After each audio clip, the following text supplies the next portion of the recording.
Tahap pertama pembayaran uang muka sebesar 20 juta dolar Amerika, paling lambat 30 Desember 2025.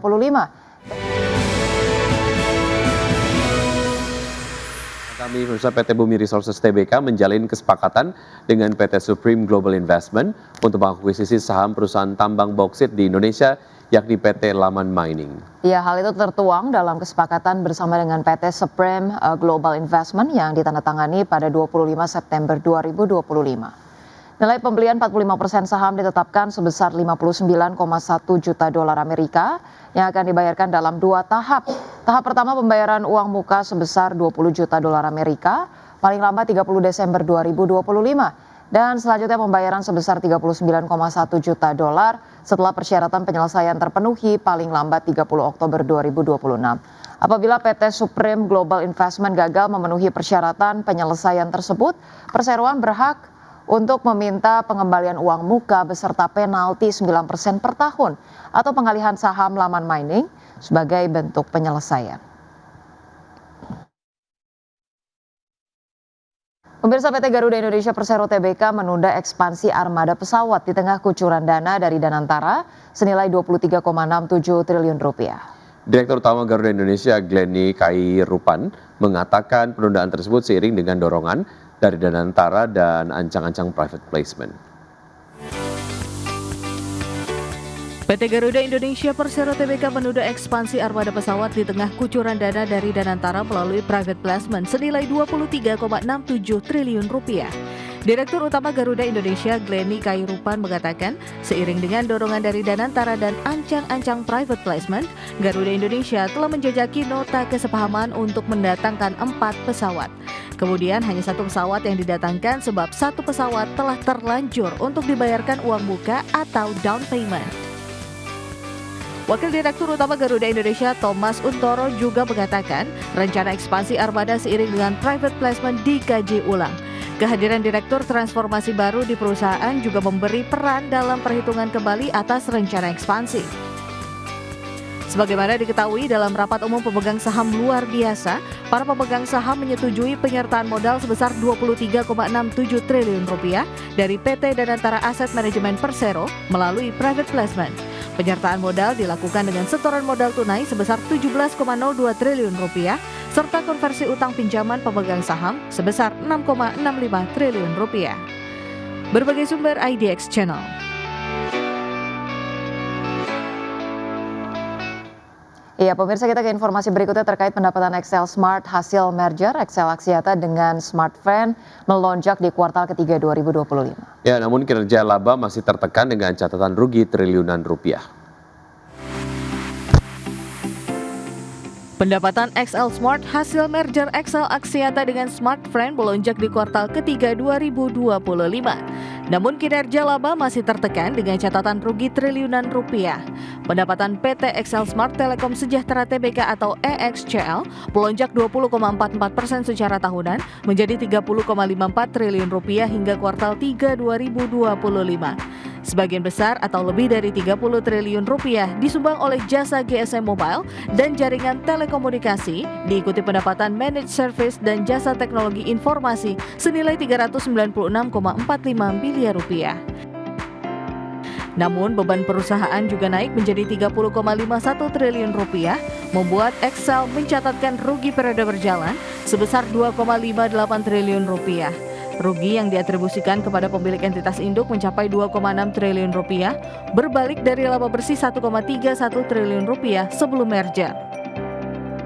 Presiden Direktur dan CEO XL Smart Rajiv Sethi menyebut, kuartal ketiga menjadi momen krusial dalam mewujudkan nilai konsolidasi dan integrasi pasca merger. Ia menegaskan pelanggan yang kuat dan peningkatan pendapatan per pengguna menandai strategi monetisasi berjalan efektif serta integrasi jaringan berlangsung sesuai rencana. XL Smart menargetkan potensi sinergi 150 hingga 200 juta dolar Amerika selama 2025. Berbagai sumber IDX Channel. Kami pemirsa sektor industri manufaktur Indonesia terus menunjukkan kinerja yang solid sebagai motor utama penggerak ekonomi nasional. Iya, pertumbuhan ekonomi tercermin kuat pada sektor industri kimia, farmasi dan tekstil yang tumbuh 5,92% lebih tinggi dari rata-rata ekonomi nasional. Dalam acara pameran Indonesia Pharmaceutical and Cosmetic for Sustainability di Jakarta, tercatat sektor industri kimia, farmasi, dan tekstil atau IKFT tumbuh 5,92%, lebih tinggi dari rata-rata ekonomi nasional. Kontribusinya terhadap PDB mencapai 3,88% dengan realisasi investasi sebesar 142,15 triliun rupiah selama Januari hingga September 2025, naik dari 116,54 triliun rupiah pada periode yang sama tahun lalu. Menteri Perindustrian Agus Gumiwang Kartasasmita menegaskan sektor industri kimia, farmasi, dan obat tradisional tumbuh paling tinggi, yakni 11,65% dengan investasi mencapai 65,9 triliun rupiah dengan nilai ekspor mencapai 15,22 miliar dolar Amerika. Berdasarkan data Kementerian Perindustrian, Indonesia memiliki lebih dari 30.000 jenis tumbuhan berkhasiat yang berpotensi dikembangkan menjadi bahan aktif dan obat, kosmetik, dan suplemen kesehatan. Potensi tersebut menjadi modal besar bagi pengembangan industri berbasis bahan alami dan inovasi lokal. Dan kalau kita lihat dari kinerja perdagangan, ekspor dari sektor IKFT tercatat 35,25 miliar dolar. Dan pada periode yang sama, sektor industri kimia, farmasi, dan obat tradisional tercatat tumbuh double digit ya, sebesar 11,65% dengan kontribusi 1,87% terhadap PDB, dan investasi di sektor farmasi dan obat tradisional tercatat 65,9 triliun rupiah dengan nilai ekspor lumayan baik 15,22 miliar dolar. Saat ini terdapat lebih dari 219 industri farmasi, mayoritas berskala besar, serta 1.200 industri kosmetik, di mana 89% diantaranya merupakan industri kecil dan menengah. Menperin Agus Gumiwang menegaskan dengan populasi muslim terbesar di dunia, Indonesia memiliki potensi besar untuk menjadi pusat industri sektor kosmetik dan obat halal global atau Global Halal Hub yang mandiri, inklusif, dan berkelanjutan. Dari Jakarta, Tim Liputan, IDEX Channel.